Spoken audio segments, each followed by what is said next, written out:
Hello everyone, I am your teacher for this particular topic. Let me explain this particular topic to you. So आज जो यहाँ पे topic हम discuss कर रहे हैं वो है आपका चैप्टर सॉलिड स्टेट का क्रिस्टल लैटिस। तो क्रिस्टल लैटिस क्या होता है, इसको डिफाइन कैसे करते हैं, तो ये सारा हम जो है इस पर्टिकुलर वीडियो में देखेंगे। सबसे पहले हम डिस्कस करेंगे मोटिव क्या होता है, और मोटिव के बाद जो है हम क्रिस्टल लैटिस को जो है एक एक करके स्टडी करेंगे। तो यहाँ पे जो है पहले तो देखेंगे कि क्या क्या कैरेक्टरिस्टिक्स है आपके क्रिस्टल लैटिस डिफाइन होते हैं, फिर यूनिट सेल डिफाइन करेंगे, और फिर जो है 2 डायमेंशनल और 3 डायमेंशनल का लैटिस देखेंगे, 1 डायमेंशनल भी in the mean while discuss कर लेंगे उसी में, राइट। सो यहाँ पे जो है हम लोग चालू करते हैं। सबसे पहले तो हम डिफाइन करेंगे मोटिव क्या होता है। सो यहाँ पे इसका अगर डेफिनेशन हम देखें तो ये आता है कि the points in a array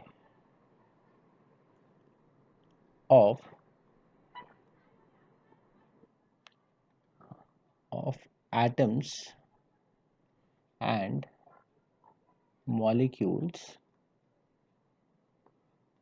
representing structure of and solid. तो कोई एक पर्टिकुलर सॉलिड के जो आप अरेंजमेंट करोगे, राइट, एरे एरे बनाओगे, पूरा एक नेटवर्क बनाओगे, राइट। तो जो पॉइंट्स आप रिप्रेजेंट कर रहे हो वो क्या कहलाएंगे, आपके मोटिव कहलाएंगे। तो यहाँ पे जैसे कि आपने देखा है कि आपका ये यहाँ मोटिव जो है, अगर क्रिस्टल लैटिस का हम कंसिडर करें तो यहाँ पे ये जो है आपका क्या है, एक डाइएटॉमिक है, मॉलिक्यूल है, राइट। सो डाइएटॉमिक मॉलिक्यूल है, इसका मतलब यहाँ पे आपके दो वो है, राइट। तो हम क्या करेंगे, हम यहाँ पे कहेंगे कि we assume a mean position of the molecules where it, तो यहाँ पे इसको नीचे लिखते हैं, right, where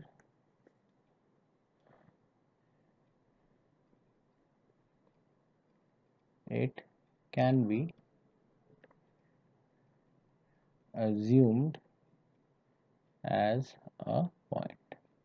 तो हम इस तरीके से जो है पॉइंट मास की तरह कंसिडर करेंगे, और ये जो पॉइंट हमने कंसिडर किया है हम कहेंगे कि these points are called as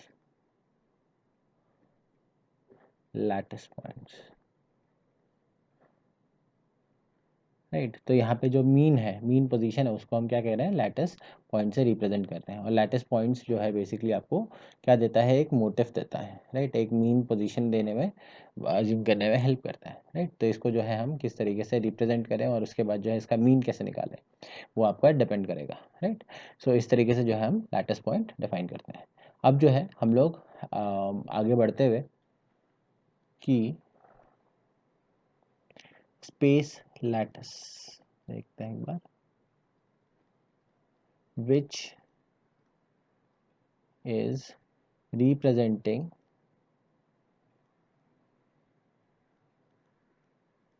the structure of solid is called as crystal lattice। ये जो आपका स्पेशल अरेंजमेंट है, राइट, तो इसको हम पर्टिकुलरली क्या कहते हैं, क्रिस्टल लैटिस कहते हैं। मतलब किस तरीके से वो पूरा का पूरा जो है आपका पूरा सजा हुआ है, राइट। यहाँ पे देखिए, यहाँ पे इस तरीके से जो है आपका 2 डायमेंशनल में देखा गया है। तो यहाँ पे जो है आपका एक्स वाई प्लेन में जो है आपका मस्त एकदम अरेंज्ड है, राइट। तो इनको हम क्या कहेंगे, इनको हम कहेंगे क्रिस्टल लैटिस। तो अब बात करते हैं कैरेक्टरिस्टिक्स ऑफ क्रिस्टल लैटिस की। तो क्या क्या कैरेक्टरिस्टिक्स है, हम अब एक एक करके वो डिफाइन करेंगे। तो इसमें पहला आएगा, पहला characteristic, each point is called as lattice point,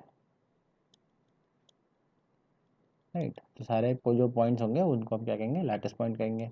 दूसरी कैरेक्टरिस्टिक्स क्या, कि each point represents a molecule और एटम, राइट, मॉलिक्यूल या एटम कहलाया जाता है। और तीसरी चीज कि they are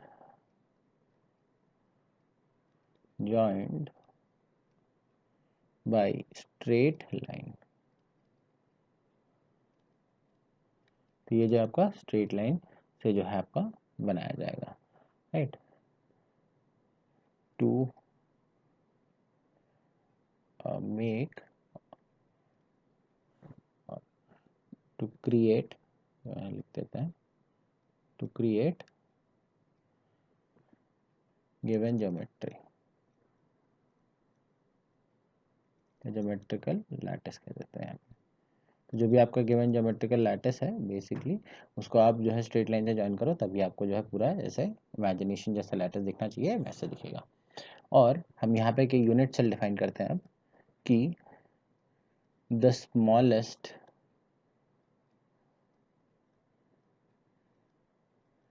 part which can be replicated in all directions to obtain the lattice or the space lattice।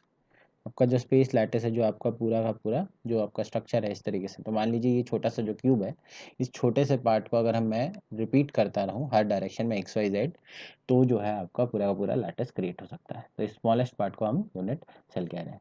अब अगर हम देखते हैं कि आपके पॉसिबिलिटी क्या क्या है, राइट, तो पॉसिबल यूनिट सेल इन 2D। तो 2 डायमेंशन की अगर हम बात करें, तो यहाँ पे अगर देखें तो आपके पास कितनी चीज़ें हैं यहाँ वेरी करने के लिए। यहाँ पे ये दो ए और बी साइड है ना, और इसके अलावा आपका जो है एंगल है, एंगल भी आपका कितना है, यहाँ पे ये एक एंगल है और यहाँ पे ये एक एंगल है, राइट। तो यहाँ पे अल्फा और बीटा या फिर यहाँ पे जैसे गामा का मेंशन किया गया है, तो हम यहाँ कहेंगे कि आपका यहाँ पे जो है एक ही एंगल है बेसिकली जो आप वेरी कर सकते हो, जो कि एक्स वाई जो एक्सिस लेट्स एज्यूम करते हैं तो उनके बीच का एंगल। तो यहाँ पे जैसे कि ये 90 के बराबर नहीं है, तो यहाँ पे एंगल जो मेंशन है वो गामा है, तो हम वहाँ पे गामा लिख रहे हैं, राइट, गामा एंगल। अच्छा, अब अगर बात करते हैं अब पॉसिबल यूनिट सेल इन 3 डायमेंशन। सो 3 डायमेंशन का जो है बहुत इंपॉर्टेंट है।